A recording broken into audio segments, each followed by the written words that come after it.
موږ د خپل وس مطابق څه ناڅه مسایل ویلي او اختتامي وختونه هم دي چې ډېره مشکله ده چې کېدای شي د سبا نه به اختر واړی ګاډی مسې نو خبره داسې ده چې مشکله شانې ښکاري د اختر په ورځ مسنون اعمال د اختر د ورځې څخه بالکل باندې خدا یاد وساتئ چې د مسلمانانو لپاره دوه ورځې د خوشحالۍ الله رب العزت دا مقرر کړي یو د وړوکي اختر یو د هسې خو د نور خوشحالۍ ځان داسې نه لري خو مذهبي طور چې کومه دي هغه یعنې خوشحالي پرې راځي وغیره نور خو واده کول خوشحالي ده بچې کېدل خوشحالي ده ماشومه زنانه کېدل چې ماشومه وي هغه خوشحالي ده اګر ته خلک یې باندې غم ګڼي او داسې به داسې ځینې ستا په کور کې هره ورځ ستا ته هر نعمت تا ته خوشحالي د اسلام د ټولو نه لوی نعمت رسول الله صلی الله علیه وسلم مدینې منورې ته تشریف راوړه هغې نه تپوس وکړه د هغې سره سموي دا تاسو څه کوئ صرف دا موږ په جاهلیت کې کول دا کار رسول الله صلی الله علیه وسلم ورته الله دا تاسو ته بدل کړه د دې نه په بهترینو ورځو باندې هغه د اختر دا دوه ورځې نو د هغې څه اعمال د رمضان میاشت چې پوره تېره شوه د شوال میاشت راوخېده لومبۍ تاریخ ته دې ته عیدالفطر وایي وړوکي اختر ورته وایي په دې باندې یو دوه رکعته لمونځ چې دی دا به طور شکرانه ده دا به انسان کوي او د دې لپاره هغه شرایط دي کوم شرطونه چې د جمعې د جمعې د لمونځ لپاره انسان به مسلمان وي عاقل به وي بالغ به وي آزاد به وي حریت ولا شرط آزاد به وي غلام به نه وي او داسې نو جمعې لپاره چې کوم شرایط دي فرق په دې وبایي کې صرف په دې دی کې راوځي چې د جمعې کومه خطبه ده هغه واجب ده اورېدل یې واجب دي او د اختر چې کومه خطبه ده هغه ویل سنت دي هغه ویل سنت دي اورېدل یې واجب دي دواړه خطبې لومړنۍ خطبه ویل د جمعې هغه واجب دي اورېدل یې واجب دي د اختر خطبه ویل سنت دي خو اورېدل یې واجب دي کم بندګان چې د خطبو دوران کې پیسې راوړي پکار خدای چې دې مخکې راوړي بیا د هغې شمېر په حساب کتاب کوي یا په خپله کې خبرې کې دونه شوي ده دی وایي که زه ثواب ګټم ثواب نه چورلټه ګڼه چورلټه ګڼه او زه بیا ته نه یم ورته ګوره بیا کې مسایل متحل بیا وګوره دا خو هم ملاوېږي هلته د پکې د موبایل کې ملاوي چورلټه ګڼه ثواب پکې نشته د خطبې دوران کې یو شی نشته ولې کله چې منبر ورته خطیب وخېږي د فقه عبارت دی چې ته به نه سلام اچې نه ولا صلات ولا کلام نه مونځ شته نه کلام شته یو چې مخکې نه ولاړ او د دې تقدیر یې اختیار پکار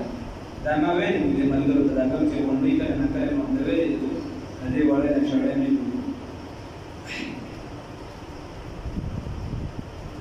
اوس د اختر د مونځ چې د اختر او خطبه اورېدل د جمعې او د جمعې خطبې په شان د خطبې د جمعې په شان واجب دي یعنې د خطبې په وخت کې به خبرې څوک نه کوي که د جمعې خطبه وي او که د اختر دغه وخت کې خاموشي پکار ده بلکې دغه وخت کې مونځ کول هم حرام دي د وړوکي اختر په ورځ باندې 14 څیزونه سنت دي 14 څیزونه د سنت دي دا کول پکار دي د شریعت مطابق زینت کول ښایست کول چا له خدای پاک څونه وس ورکړي چا له خدای پاک ته خپلو جامو وس ورکړي د نوو جامو چې څومره قیمتي اغوښتې شي هغه د شریعت د حدودو نه دا منع نشته چې په ګران ګاډي کې مه ګرځه او په ارزان کې ګرځه او دا د خلکو پیسې دي چې خدای له ټولې ښه په ځان پیسې راکړي او چې د نوي مسلې څه زیاتې نه کړي غسل کول دویم نمبر د مسواک استعمال دریم نمبر د مسواک استعمال کول او دریم نمبر ښکلي لباس اغوستل او پنځم خوشبويي لګول د سحر وختي باسي ده سحر وختي باسي ده د اختر منځله وختي تلل د ورکوټي اختر منځله دونه مخکې سقوق سیس خوړل جګړې نه کول چې کپړې سمې نه دي دا نه سقوق سیس وکړل او کجوري وغیره او کجوري مجوري نو دا ډېره ښه ده ناتکې کجوري خوړل د اختر منځله دا د وړوکي اختر خبره ده غټ اختر کې بیا چې دی د قربانۍ پورې سایرېدل ښه دي هغې پورې کوي د اختر منځله دونه مخکې سرسایه ورکول که د ښار نه بهر شرعي عیدګاه وه نو د عیدګاه ته تلل او که شرعي عیدګاه نه وه بیا په مسجد کې د اختر لمونځ کول دا حضرت مفتی صاحب لیکلي دي عام علما عبارت دا نقل کوي د شامي چې بغیر د عذر دا درته ویل بغیر د عذر نو دا چې خپلې کیسې دا د صرف عبارت راځي بغیر د عذر د اختر مونږ په جمعات کې کول فتاوا شامي ولوي چې دا مکروه تقریبي حرام ته نږدې بغیر د عذر او په عذر کې چې تر بیا په موقوف باندې لکه باران وغیرہ د رسول الله صلی الله علیه وسلم جمعات کې کړو شرعي احکام چې په داسې ځای په مقرر دي د غالبا کوشته یا نشته داسې د اشاره چې په دې کوم اشاره د سړی او د ګراوند ته وغیرہ ټول په دې په حکم کې دي چې د مسلمانانو د اجتماعیت اظهار کوي او دا منځونو د بعض څه د دې لپاره چې مسلمانان راغونډ شي راوځي چې د اجتماعیت اظهار وشي چې کمشران په کولو کې سلام کوي ځکه اکثر داسې امام هم مجبورې دي چې ځکه یو مقتدی یو شان د بل شان مونږ راځي چې تاسو هم خبره تاسو به یو څه کوی خدای سي کوی به یو سر کې ټول کوی مونږ لا دې لګي چې یو خبره وکي چې بچا خو لګي بچا بدل لګي بچا صحیح ځکه اوس یو کاسي مسوجونه د خلکو ډیر زما خپل سوچ کارو بیا ملي نه او زه به دا تاسو نه چې په کومه لار باندې لاړ شي نو واپس به هغه لار نه راځي کوشش دا وکړو بیا د فتنې په دور کې چې یو سنت راځي کله د سر شهیدان ثواب سر شهیدان بل موږ دې د موږ څونه د ګریلاس منټه په شڅونه وګورئ او چې مر راځي نه کله کې په سودري کې څونه وګورئ عادت دل بلارا دور اتلو کې په مزه مزه ځان سره تکبیرات ویل په وړو کې اختر په غټ اختر کې بیا په زور تکبیرات ویل او چې بیا کم ځای کې دی چې جګړه باندې جوړ څه کم ځای کې اوس اکثریت خلک وایي چې موږ نو دوی بیا جګړه جوړول دا حرام دا بیا حرام دی او جګړه نه جوړ چې نه ته خپل موقع بلای چې تاسو یې کنه بندا چې دا کلی کې اختلاف جوړ کړو خلک باندې داسې د اختر منځه طریقه دا چې نیت وکړي د عربی نیت وایي په واجب باندې دخل نویت و نصلي ركعتين واجب صلاه عيد الفطر مع 6 تكبيرات الواجبه کدا سی خبره کدا سی نه عام پښتو کې بخله کې چلته وي کنه نو بس پترې کې دا درا چې د اختر مستو فرض نه پر د اختر واجب او کنه دا نه چې په کوم الفاظ تر اتاري د پښتو نیت نه دي چې کوم الفاظ تاسو وایي دا سی وایي چې زه چې د وړوکی اختر مسلم دا سی وایي چې خدای پاک دا پکې مخکې ستاسو رضا لپاره مسلم دي په دې ځای امام پسې چې کوم الفاظ باندې تر اتاري ستاسو پښتو کې بدل سی وایي نیت یو د زړه د اخلاص دعا کا واجب مسلم د دې ورکوټي اختر سره د شکاو واړو تکبیر ما د دې په کومه اتاري په دې حاضر امام په صحات خدای تعالی رحمت د کعبه شریفي ولور الله اکبر چې نیت کلو کړه بیا چې سبحانك اللهم و لا اله غیرک لا اله غیرک بیا بدرې چې کوم تکبیر یې اړیکه بلاسونه زوړل تکبیر کوي او لاسونه په ورسره زوړل به د هر تکبیر دروست خو صاحب باقي اخلاص په یو صاحب ټول تکبیرونه نو بیا به امام اعوذ بالله بسم الله و الحمدلله و سورۃ ختم شي دویم رکعت کې چې بیا کله سورۃ و الحمدلله و هغه پسې بیا د کشاندري تکبیرات چې دې تکبیرات یو انسان دی او اندرانه او د دې تکبیرات چې دې نیتو سره وزر د خپل تکبیرونه برابر یا چې دې امام رکوع ته ښکته شوی دی به د تکبیرات مې بیا امام راوړل شي د تکبیرات دی وګورئ چې د تکبیرات مې امام د رکوع ته طریقه د تکبیرات مې بیا د امام د رکوع نه پاسي رکوع ته ښکته شي دا مثلا د رکوع کې شامل شي انسان دې ور وخت راځي پکې بیا مسله راشي بیا کدی هغه ته باسي د رکوع نه دي رکوع ته ورخته شي ورسره په رکوع کې بچی دي سبحان ربي العظیم نو درې پیری لاسونه مسونه باندې په درې پیری تکبیرات وی الله اکبر الله اکبر الله دا مثلا اوس دا یو کس حرکت دا یو کس حرکت چې انسان دی چې حرکت ته وشو دی برای شي امام په سبنیت د تړي خلک بیا یو حرکت کوي دا څه کې تراو کې یو حرکت دا پکې چې کله د امام پسې یو رکعت وکړو بس صحیح نه بیا واپس چې کله راپاسې نو بیا ستا چې لومړنۍ رکعت د سره شروع شو خو تکبیرات مه ځکه بیا دواړه تکبیرونه یو ځای کېږي او دا د یو صحابي مذهب هم نو بیا ته خپل مونځ شروع کړه چې مونځ شروع کړې څنګه چې اخر ته ورسې بیا په هغې کې تکبیرات اخر کې چې دا دواړه تکبیرونه یو ځای شي یو رکعت ستانه شوی دی راغلی امام سره د رکعت وکړه بیا تر هغه خپل اعوذ بالله بسم الله ووایه الحمد ووایه سورت ووایه هغې نه پس چې دی بیا تکبیرات ووایه اوس دا شان کله چا نه ځان له انفرادي ډول د اختر مونځ وشو نو بیا د اختر مونځ قضا مزه نشته بس خدای ته بیا چې دی استغفار او اجتماعي د چا نه پاتې شو بیا د اختر مونځ کېږي لکه رسول الله صلی الله علیه وسلم د یو پېره داسې ډېر خبر راغی صاحب موږ د اختر میاشت لیدلې ده چې د اختر د مونځ ټیم تېر شوي رسول الله صلی الله علیه وسلم ورته وفرمایل چې روژه ماته کړه خو د اختر مونځ به سبا او د غټ اختر هغه بیا درې ورځې پورې مونځ شي دا پکې څه مسایل او کوشش دې بنده دا وکړي چې په دغه ورځ باندې ځان دې د خفګانونو نه لرې ساتي دا د شریعت حکم شریعت کې غم صرف 3 ورځې پورې داسې راشي خبرې راشي موږ خو غم نه به اوس خلک راشي درته رادن نه شي وي چې دوا ده راغلی دوا وکړي د څه شي دوا کې اګر ته دونه نیک سړی جومات کې به درته دوا کړې وه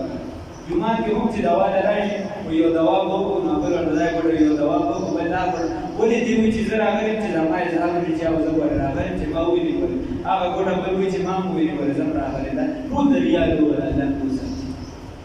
چې دا ورته د شریعت کې د 3 ورځو نه سوا غم نشته ځان هم ګناهګار او اوس په مجاهي باندې مختار چې دا تباه اوس په منع د اختر په ورځ باندې غم وریادول منع ده اوس صرف هغه ښځه چې د هغې خاوند مړ شي د هغې چونکې خپل عدت دی په هغې کې هغه ځای مزینت نه شي کولی هغې باندې پابندي هم په چا باندې نشته هر بنده به ځان نه ولې خبرې کوي نو خبره داسې ده چې غم چاته تازه کول نه چاته ورته د بشریت کې منع دي الله دې راته توفیق راکړي نو دعوت خو بیا هم وایو د دې لپاره به بیا هم کسان ورته ماته نه د شریعت حکم راغی دا ته پته ولګي د عالم څه کوي په دې خبره دا عالم چې بیا داسې کوي خفګانونه هر څه هم وایي تنکي به څه ویلي دي چې په شریعت کې دا دي چې د اختر په ورځ باندې د خوشحالۍ اظهار کول چې د غم نه وایي رسېدلي بیا دا خو یوه خبره شوه بیا د هر مسلمان سره دا لږې لفظې را سره پاتې دي په دې کې توبه وباسو ګناهونو معافي د الله نه وغواړو بله په دغه ورځ هر مسلمان سره ملو شو د زړه نه هغه هر څه وباسو د الله د رضا لپاره او په جومات کې مې د اورېده دا خبره مسله یاده ده چې فرض واجب سنت مستحب هېڅ زیات نه زیات چې سم زور پرې راوړی نو مستحباتو ته به چېرته رسېږي ورنه مباح خو صرف د دې لپاره هغه یو کس یې ثواب ګڼي چې جومات کې به ملاوي وي دا د شریعت حکم دی بیا به ګناهګاري ګرځېدلو دیوبند مې فتوا کړله سهارنپور والا وغیره ټول مې فتوا کړي بیا به ګناهګاري دغه به ضروري نه ګڼي د دې لپاره چې زموږ د مسلمانانو جوړښت راشي یو بل ته د خوشحالۍ اظهار وکړو وغیره په دې نیت میلاو شه بس ښه خبره ده یا چې دې مونږ باندې الله ربالعزت یو میاشت راوستې وه او د الله د رضا لپاره په خوشحالۍ سره په دې مونږ عبادت تکلیف ته ورسو الحمدلله او په دې دعاګانو کې په دې خوشحالو کې هغه مسلمانان ته په دستیر مه هېروئ چې هغوی به روجمات او په روجمات کې د کور نه براکاږه وباسي هغه خلک مه هېروه چې په تراوو کې چې دی په هغې باندې په مسجد اقصا کې غږونه اورېږي هغه مظلومه مسلمانان چې دی هغه مه هېروه چې د دوو طبقو ترمنځ ډل کېږي یو د یو خبره نه مني بل د بل خبره نه مني ټول مسلمانان په خپلو کې اخته دي په کافر سره نه دي ښه د خپلو کې اخته دي الله دې هغه مسلمان د ځان په نوم نه ده راغلی موږ ته پته نه لري په هغې راځي هغه مریم عفیفي چې د هغې دغه الفاظ د نن وخت د واکدارانو لپاره بس چې هغوی ورته لاسو داد کړی چې ورتي په څه باندې را داد کړی چې دا بله ځای راکېږي کوي په څه باندې را داد کړی چې وایي د خپل خلکو مجهول چې دي دا که جرم وي دا ما جرم کړی په څه را داد کړی چې وایي د خپل خلکو حفاظت مې کړی دی چې اوس وایي چې په چا باندې دا بم ورغلی مې په خندا باندې دی دومره ماشومان وهو تابع في الله راحتها وصلتي الله دې راته دا هغې درد او غم را نصیبي خپل دې را نصیبي هغې ته دعاګانې یو زمونږ کار دعاګانې کوو الله دې راته نور محنت کول توفیق راکړي او یو چې واکداران هم د حرم شریف نه خلک دعاګانو ته پرېوځي او دا مشران هم دعاګانو ته پرېوځي هغوی ته خبرو ته پرېوځي بیا زما دغه برعکس شي زما دغه برعکس شي صرف په دې خو نه کېږي خلک را جذباتو کې راوله را بړکوي کا راوچتې کا او بیا دې پاره الله دې پوهه سمه جنسي لږ وخت پاتې دی لږې لحظې دې د ځان دپاره دعاګانې غواړي د امت دپاره د خپلو کړو دپاره ژوندو دپاره الله تعالی خوشحال شي الله تعالی دې هم خیر وکړي الله عمل کې اخلاص پیدا کړي او بل دا عمل چې د کوشش چې مونږونه پابندۍ سره وکړو دا اراده وکړو چې په کوجه کې مونږ مسلمان یم الحمدلله دا مونږ په پابندۍ سره لکه شان څومره نیک اعمال کوم پلاران چې دي چې دا په روژه کې د لمانځه کې را شروع شو دې ته مینت کړو د لاسونه ورته نیسو چې دا بچي تاسو لمانځه له راتلې نو دوی اوس که تاسو بیا هم چې پرېښودل تاسو چې دې سکولونو ته به ټیم دی تاسو چې دې نوکرونه په ټیم دی تاسو چې دې زمیندارونه په ټیم دی چې عدالتي مسله راشي هغې په ټیم دی چې د مونږ مسله راشي بیا نه ته پاسېدې شي نه د دوی پاسېدې شي بیا په هېڅ هم د اختر د سهار نه دا کیسه شروع شي بیا داسې نه دي ګورو بیا به یو عالم سره څوک ملاوېده هغه ته وی چې د اختر په ورځ باندې ورته چې مولي صاحب پته راته چې د مبارکي د سهار په قسم ملاوې ورته چې نشته وایي دا د بل اختر ول د مو ستا کیسه ختمه شوه بل اختر کې بیا ملاوي چې دغه کیسه نه جومات سره علاقه ساتي داسې کوي دا یې توفیق راکړي او اکثر بیا مونږ کشر ته ووایو دا د پلار لپاره د کومېدو مکان دی نو ورته لکه مونږ کوه په خدای کې به دې پلار ته باندې خیر دی که د شي باندې زما پلار خپله نه کوي